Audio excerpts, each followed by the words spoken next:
So I just prioritized travel in my life. For that time, I was like, I'm just going to go to Japan. I'll figure the rest out. And sometimes you just got to do that. You got to just like take a leap and, you can't really see where it leads, but maybe it goes somewhere. I don't know, but I want to travel, so I'm just going to do it. Honestly, I wasn't even thinking in that big of like existential terms of like, oh, I'm going to follow my dreams. I was just like, I want to do this. I'm going to do it.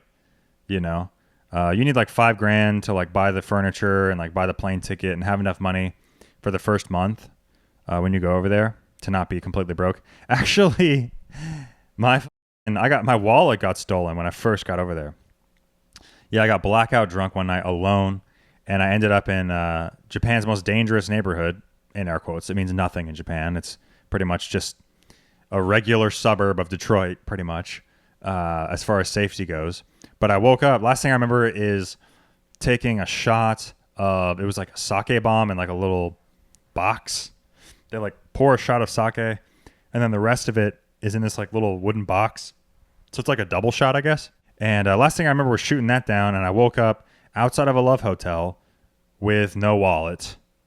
I think I still had my phone. Yeah, I did have my phone because I was like texting people and calling my bank. It looks like my card had been used at an ATM, and they got cash out, and then they bought all this beer at the store.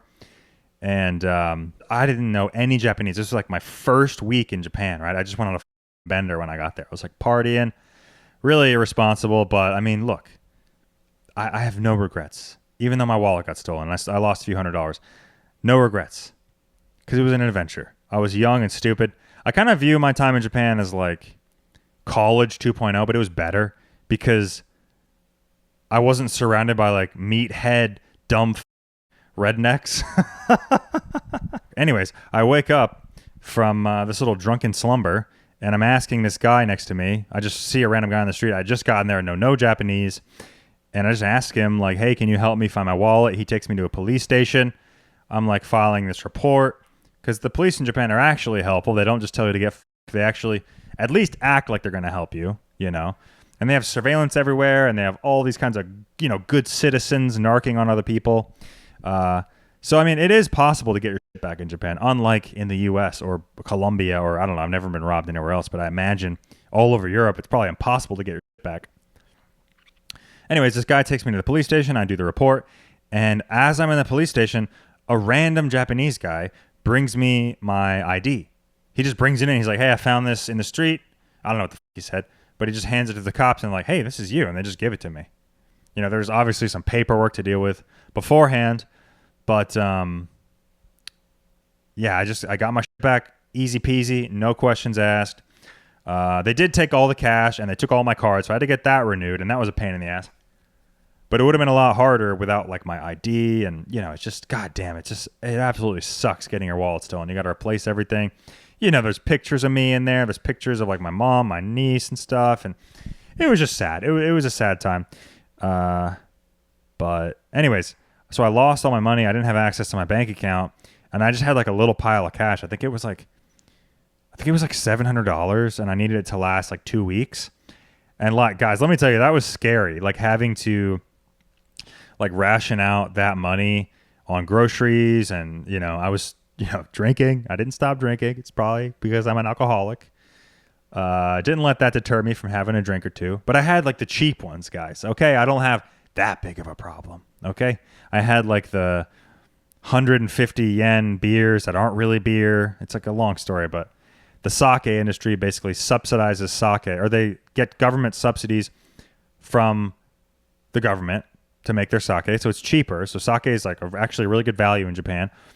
And they've convinced somehow the Japanese government to place taxes on barley and wheat to make beer. So beer is more expensive, but you can make a cheaper version of beer by not using barley or wheat. It's like some chemical thing. I don't know. I don't recommend you drink it. The hangovers are terrible. It doesn't taste like beer. It's kind of like if you had like a LaCroix beer flavored, a beer flavored LaCroix. That's what it would taste like, mixed with, rat poison and gasoline. It doesn't taste good. But when you got to have a drink, when you have the shakes in the morning, you're out of options, fellas. You have shakes in the morning. You have $200 left under your mattress and a week's worth of groceries to buy. You're 6'2" and you eat 3,000 calories a day. You got to make a sacrifice somewhere, okay? And you're not going to stop drinking. You're not going to stop smoking. Absolutely not. That's not an option. Why do you think I went to Japan? Why do you think I went to Japan? So anyways, I was broke, had no money. That was a really scary time because I didn't have my ATM card. Like my mom had to apply for a new card for me. It was like this whole thing. Had to do all this paperwork. Huge pain in the ass. And to be fair, I probably just blacked out and spent the money on beer and then woke up and, lost my card and was like, oh, so I got robbed. Honestly, it was probably just me, like a dude, where's my car moment, where I get kidnapped by Zoltan, but no one actually robbed me. It was just my own doing, my own substance abuse issues. That's probably it, guys. Honestly, odds are that's the most likely scenario. But I'm not willing to concede that. I was robbed by Chinese thugs. They got over the border wall and they took my wallet. All right. And that's why we need to build a moat around Japan. Okay. I rest my case. No. Yeah. Just scary time. Had no money. That's probably the most worried I've been about money in a long time because I had like real expenses. I had to get furniture and I wasn't going to be paid for a while. Like my card was coming in the mail. I lost access to my Japanese bank account. I had to get a Japanese guy to come with me to the bank to resolve it. I had to do all this paperwork. It was a huge pain in the ass. And I remember it vividly. Actually, a lot of things in Japan I remember very vividly. Like, because it was just, life was so surreal no, surreal is not the right word. It was so real. Like every day I was problem solving, networking, communicating with new people in a new language, in a new place. I was trying to like build a life. I was living the immigrant dream. I went from a failing democracy to the greatest country in the world. Much like the people from Myanmar, right? The Rohingya are fleeing a genocide. I was fleeing for lower wages and easier pussy and more beer, I guess. I don't know. I don't know why I went to Japan. Just for adventure.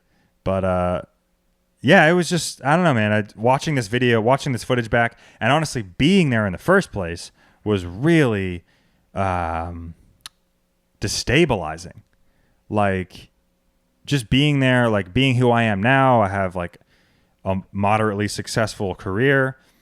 I have a healthy relationship. You know what I mean? I'm there with my girlfriend and my mom. It was just like a lot of things are coming at me, and it's just a very different time. And when I was in Japan, I was alone. I had one friend come visit me the whole time. The rest of the time, guys, if you ever move abroad, or if you have a friend that moves abroad, never tell them, oh, I'm going to come visit you. Don't say that, because you're not going to do it. And even if you do, just don't make them get their hopes up. All right. Just don't say anything. All right. Do us a favor. Just don't say anything. Just surprise them. Show up, surprise them. Show up in their bathtub with your asshole spread and just surprise them. Life's an adventure. But honestly, man, like I was alone. Didn't know anybody there. Brand new language. Life was just a very kind of rich experience every day. I was problem solving brand new problems I didn't even know were a thing. I didn't know that taking out the trash was going to be difficult. I didn't know that the trash was going to pile up in my bathroom for a month before I could actually figure out the trash schedule. And by the way, when I say figured it out, I mean that I just started throwing it away willy-nilly. I just decided, they're not going to catch me if I just throw out plastic number 4 on plastic number 3 day. That's not going to be a problem. No one's going to come knocking, although they did a few times. But I got my shit together. It's just about action. You got to take action. I just went to Japan, had to take action. The trash, I don't know. Just start doing it. Just fuck up a bunch, and you'll figure it out. Guys, trash is a metaphor for life. All right? I've been watching a lot of Yes Theory. I'm feeling in my feelings right now. Guys, trash, isn't it just a metaphor for us all just floating in the wind, not knowing our place until we find a home in a garbage can in Japan? Isn't that what life's all about? You feeling inspired yet?